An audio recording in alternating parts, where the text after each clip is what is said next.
Today, we're bringing you a special report on County Louth. Now, this is a place of absolutely stunning beauty, but it's also a community grappling with some really deep-seated challenges. It feels like it's caught between two worlds, this bright, hopeful vision for the future, and a much harsher reality of crime and social disorder playing out every day. Okay, so let's start with that vision. The dream for Louth is pretty compelling. A green, sustainable county all connected by some really ambitious projects, like the new Carlingford Greenway. The whole idea is to build infrastructure that lasts and to cut county emissions in half by 2030.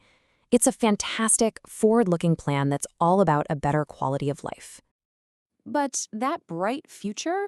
It has a pretty dark shadow hanging over it. According to the Gardaí, there are 169 organized crime groups operating in Ireland, and their influence, well, it's felt very deeply right here in Louth. Now, that's not just a statistic. It's a real force that's actively working against the community's stability and its hopes for the future. And you know where this tension is most visible? Inside the county's courtrooms. The day-to-day proceedings there give you this raw, unfiltered look at a system that is under a huge amount of strain. It's dealing with the fallout of violence, addiction, and just systemic crime, day in and day out. So let's start with this just incredibly tragic case that's happening at the Central Criminal Court. A man named Luke Donnelly has admitted to killing his own mother, Catherine Henry. He's pled guilty to manslaughter.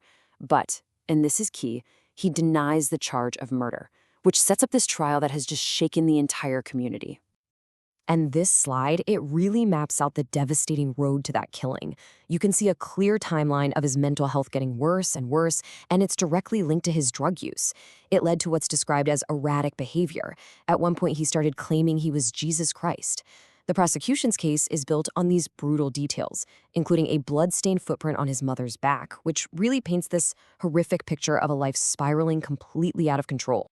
And what this shows you is the constant flow of cases the courts are dealing with, so many of them rooted in desperation and addiction.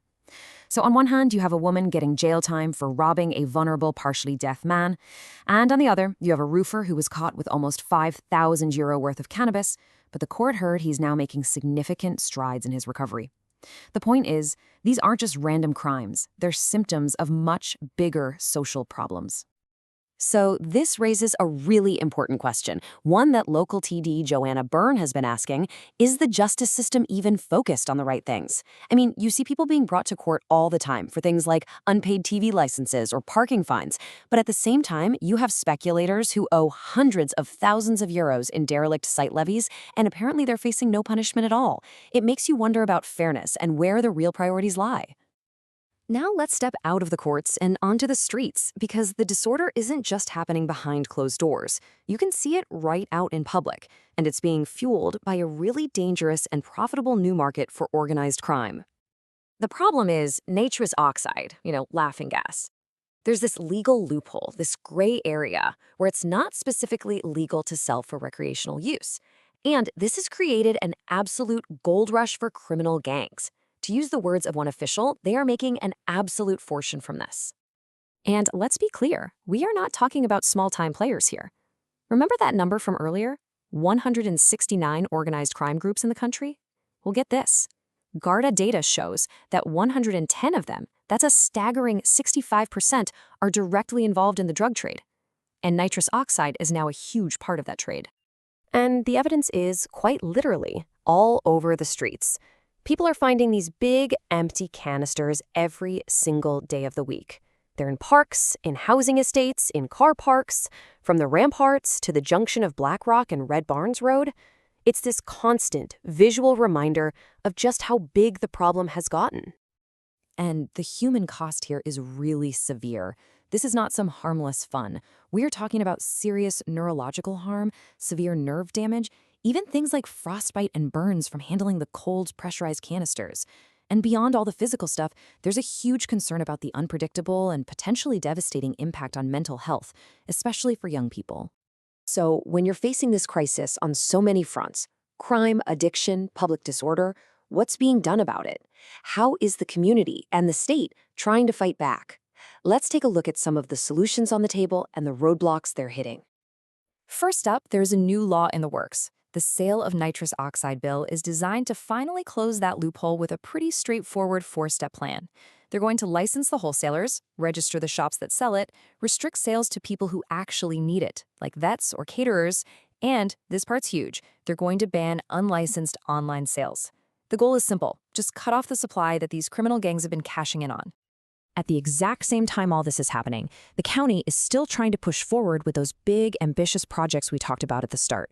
The Carlingford Greenway isn't just a bike path, it's a symbol. It's the centerpiece of this plan for a greener, healthier, more connected Louth. It really represents hope and progress. But that ambition is hitting a brick wall. There have been nationwide cuts to transport budgets, and that's forcing big projects like the Greenway to be delayed or just broken up into little pieces. Getting landowners on board has been relatively slow, and other local projects are just stuck in administrative red tape. It feels like progress is being choked off before it can even start. So really, it all comes down to this. Louth is at a crossroads. Down one path, there's that future of sustainability and community well-being. But the other path is the one they're on right now, a reality that's being defined by crime, social decay, and just endless gridlock. And that leaves us with the one big question that hangs over this entire story. Can you really build that bright green future when the very foundation you're building on is being eaten away by all these destructive forces? For the people of Louth, the future isn't just something you plan for. It's something you have to fight for every single day.